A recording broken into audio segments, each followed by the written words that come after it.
This is Keel. Whatever. This is Mers. Shit. Together We're KeelMers.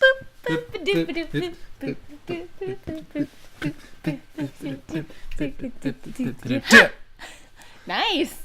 Way to end on the same note together. We didn't even try that. Totally in sync. Oh. Almost there. That was really good though. Same song. Yep. All right. So, dad book. So we're definitely going for the last Damien date. Yep. Lad Damien date. A bat. A bat. There it is. Yep. All right. And Because it's Halloween spoopy time. message. Where it's after. Oh, whoa. Oh, no. Are you sure that this is your dream daddy? I'm sure. I like it says, hey. Yes. We'll get serious about other dads later. And like This only one's the the dads we care canon about. ending. This is our canon ending? Yep. The other ones will be, Like when we replay Mass Effect. yes, to figure out what other stuff happens. Dream Daddy. You know what we're moving like? What? Like a puppet.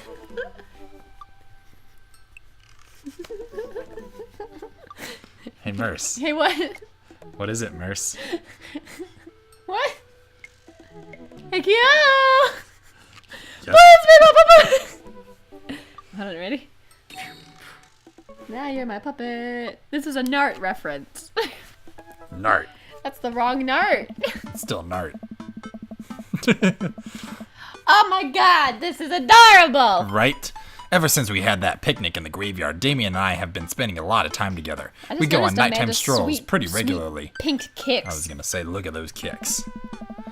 He was so impressed with the first letter I wrote him that he insisted we only communicate by post. You have a friend in post.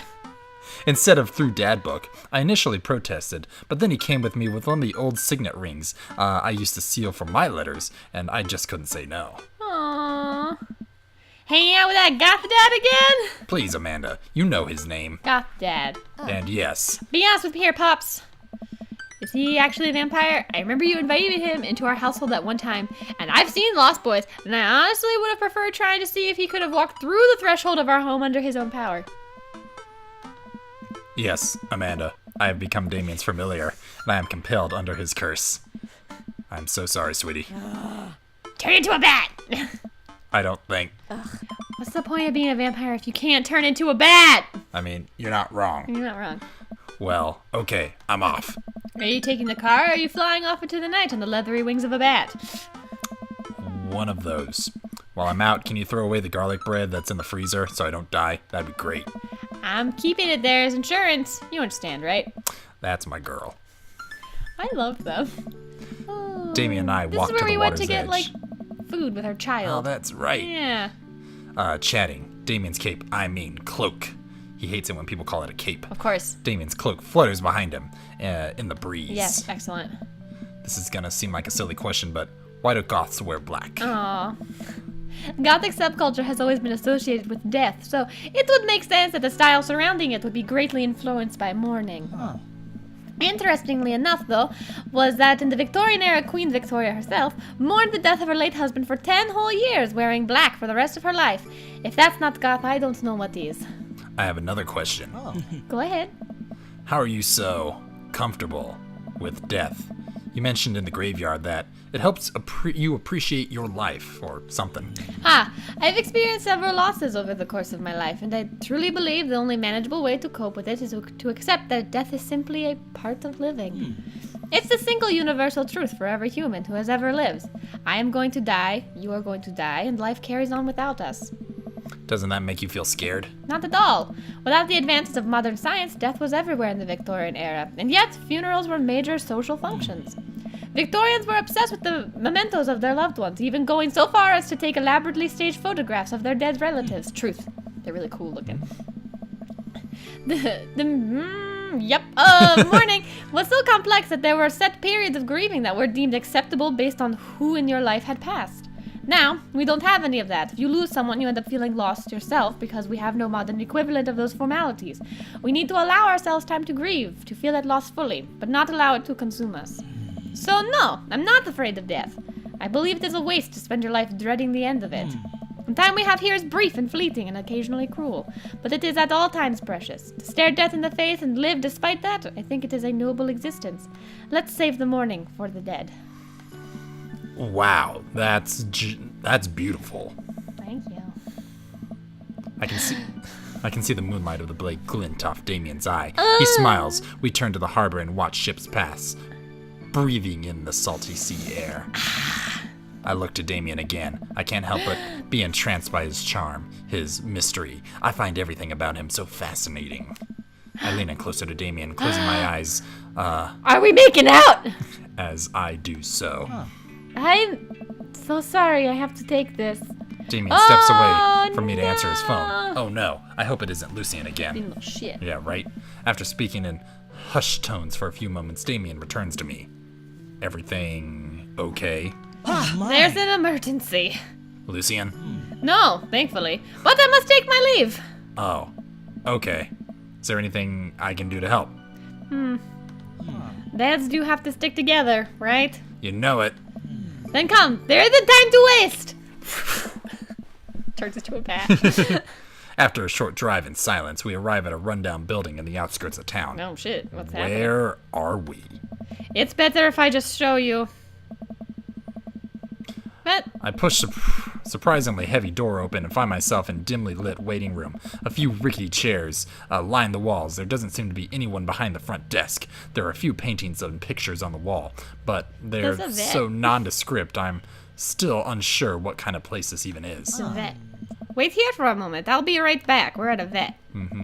Damien walks off down a corridor, his boot echoing through the halls of this seemingly empty building. Distant howls echo from someplace I can't see, and there's a faint scratching sound and the claws, like claws on tile. I cautiously peek down the hall and find a stall after stall of scared-looking dogs. A few of them notice me and skitter up to the chain-link fence, sticking their noses through and sniffing the air. What have I got myself into? Suddenly the lights turn off. I panic, unsure of where I am or how I can get out. I stumble through the darkness and breathing gets heavier and heavier. Damien! The lights finally turn back on. Oh, No. Hey, sailor. Mary, what are you doing here? You aren't here for the Fight Club? I, don't want to get punched in the face. Great, because this is an animal shelter. What? We take care of stray animals, and then people adopt the stray animals. Didn't you see the pets when you walked in?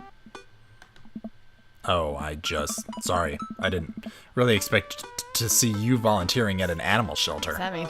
Wow. Okay, kid. Way to put me in a box. Dames, you hear this baloney? Dames. Your fingers are broken. Just one moment! Thunder cracks and the door bursts open. Appearing from the shadows, I see Damien. What is happening? Oh my god. Hey! With your glasses. It's Damien. He looks completely different. No cloak, no Victoria-era clothing, no makeup. I wasn't planning to share this side of me until much later, but I'm not as goth as you think. I'm a systems administrator for the IT department of a realty company. Oh, I wear tennis shoes to work and I listen to Bruce Springsteen. I enjoy going to the hardware store and looking at storage solutions, and I volunteer at the animal shelter in my spare time. That's fine. I'm boring. I'm fascinated with Victorian history and the goth lifestyle. That much is true, it's just not all that I am. Wait, I shouldn't talk like that. And I need you to know that. Oh, Hate to kill the moment here, but there's some pressing business that needs attending to. Aye. Like me not having a glass of wine. Oh, right. It's Duchess Cordelia. Again. Who's Duchess Cordelia? She's one of the pups. Gets out all the time. She somehow learned how to open doors. Clever girl. And now she's unstoppable. I'm gonna keep the voice anyways. Right. When did she get out? This morning. I went to go sing sea shanties to the cats. Up she rises, up she rises, up she rises, early in the morning. And when I came back, she had totally bolted. Already bolted. I have to stay here with the pets, so I need you two to go out and find her. Of course. $10 says it's the Boston Terrier we saw with Robert earlier. Cordelia. Oh, who knows? But wait, wouldn't Damien have recognized her? Probably isn't then. Yeah. Where could she be? She always ends up running off to the same places. Here, let me draw you a map. Mary starts scribbling on the back of a pet adoption form. She's very smart, ruthless even. You need to stay on your toes and get her back by sundown, or else she turns into a werewolf and starts eating people. What? You're a perfect little peach, Jotaro. We just don't want her to be stuck outside when it's cold. Oh. I'll grab some treats and we can hit the road. That's why he carries treats. Damien and I look over the map Mary created for us. All right. Oh man, I'm Nerd's house. Nerd's house. Other Nerd's house. Mario Batali. Mario Batali. Kale. Coffee Dad. Nerd's house. Nerd's house. Mary's sick pad. Smalls. Dames. Oh, cute. Other Nerd's house. Other Nerd's house. All right. Who are these people? Okay, so. All right. So Mario Batali is the cook. No. Because she's married to him. So that's No. Mary's sick pad. Well, yeah, that's Mary's sick pad. That's Christian. All right, but Mario Batali is that fat guy who wears socks? Crocs. and Yeah, probably, sandals? actually, yeah. Yeah. Kale is your Is bro. Workout dad. Coffee dad is coffee spoon Is guy. Matt. Nerd's house is your You. house. Christian. Smalls is Robert. Bottle. Other nerd is Hugo. Other nerd is Hugo. Yeah. So who's the last dad? Damien. Damien. Oh, Dames. Dames. Duh. Little heart. There's an aquarium here? Coffee spoon. Softball field. Aquarium. Shit. The ocean or whatever. Shit. This is a fun looking map. I like it. That's an adoption form? That's a piece of paper. It's the back of the adoption form. Yeah. At least you're not other nerd's house. Looks like you're moving up in the pecking order. Congrats, kiddo. Where should we head first? Let's go to the aquarium. Yeah. Never been there. Damien Look at and I- him with his little ponytail. Ugh. Damien and I exit the parking lot and start driving toward town. I look over him and he seems concerned.